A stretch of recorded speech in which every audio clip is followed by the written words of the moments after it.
अतीक के मरने के बाद भी जनाजे में नहीं पहुंची बीबी शाइस्ता।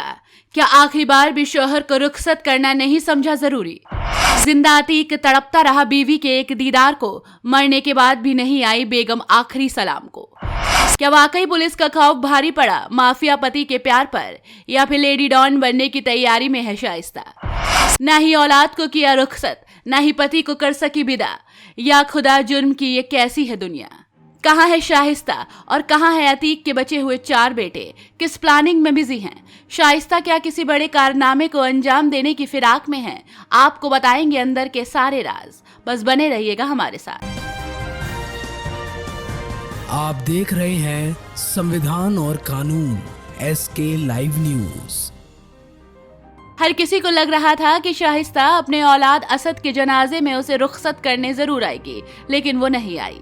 हालांकि लोगों को लगा कि बुरखे में एक महिला है जो शाइस्ता है, लेकिन ऐसा नहीं था। फिर लोगों को लगा कि अतीक की मौत होने के बाद वो खुद को सरेंडर कर देगी और वो अपने शौहर को अंतिम विदाई देने जरूर आएगी, लेकिन यहाँ भी वो नहीं आई। अतीक अहमद आतंक का पर्याय था, अपराध की दुनिया का एक बहुत बड़ा नाम। बेशक अपराधी कितना भी बड़ा हो, लेकिन अपने अंतिम समय में वो अपने परिवार को जरूर याद करता है। अतीक भी अपनी बेगम शाइस्ता को बार बार याद कर रहा था, लेकिन वो कौन सा डर था जो शाइस्ता को रोक रहा था? आखिर कैसे शाइस्ता ने अपने दिल को इतना कठोर कर लिया जो ना अपनी औलाद की मौत पर पिघला और ना ही शौहर के सुपुर्द खाक होने पर? इसके पीछे सियासत और अपराध की दुनिया में कई थ्योरी हैं। पहली थ्योरी, अब शाइस्ता अतीक के उन कामों को पूरा करेगी जो अतीक पीछे छोड़ गया है। अभी भी शाइस्ता के पास करोड़ों की संपत्ति है, जिसके दम पर वो कुछ और राज खोल सकती है। अतीक ने मीडिया के सामने कहा था कि उसको अपनों ने धोखा दिया, शायद इसीलिए शाइस्ता पुलिस के हाथ नहीं लगना चाहती। तो वहीं कुछ लोग ये भी कहते हैं कि शाइस्ता भारत में है ही नहीं, वो भाग चुकी है सबको छोड़कर सुकून की जिंदगी के लिए। शाइस्ता अतीक के जीवन की ही साथी नहीं थी, बल्कि जुर्म की दुनिया से भी उसका नाता पुराना था और वो अतीक के हर राज की हमराज थी।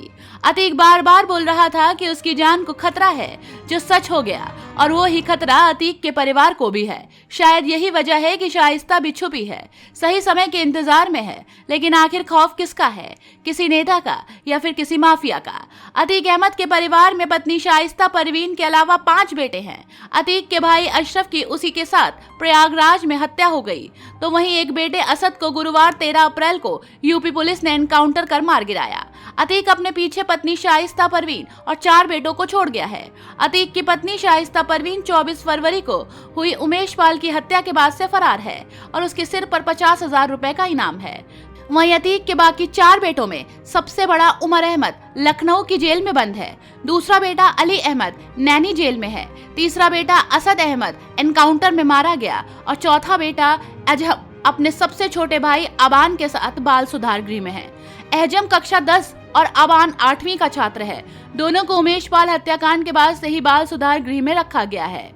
इसके साथ ही पुलिस के सामने एक बहुत बड़ी चुनौती है शाइस्ता परवीन को ढूंढने की, क्योंकि वो ही है जो राज सारे जानती है। वो ही है जो जानती है कि सियासत से अतीक का रिश्ता किसके साथ गहरा था और आखिर अतीक को किसका डर था। और इसी के साथ सबसे बड़ा सवाल कि आखिरी में अतीक जिस अधिकारी की बात कर रहा था, वो अधिकारी कौन है? शायद शाइस्ता परवीन इन सारे राजों से पर्दा उठा सकती है। इसलिए चुनौती पुलिस के सामने शाइस्ता परवीन को ढूंढने की है। खबरों के लेटेस्ट अपडेट के लिए इसी तरह हमारे साथ जुड़े रहें और इस वीडियो को ज्यादा से ज्यादा शेयर करें।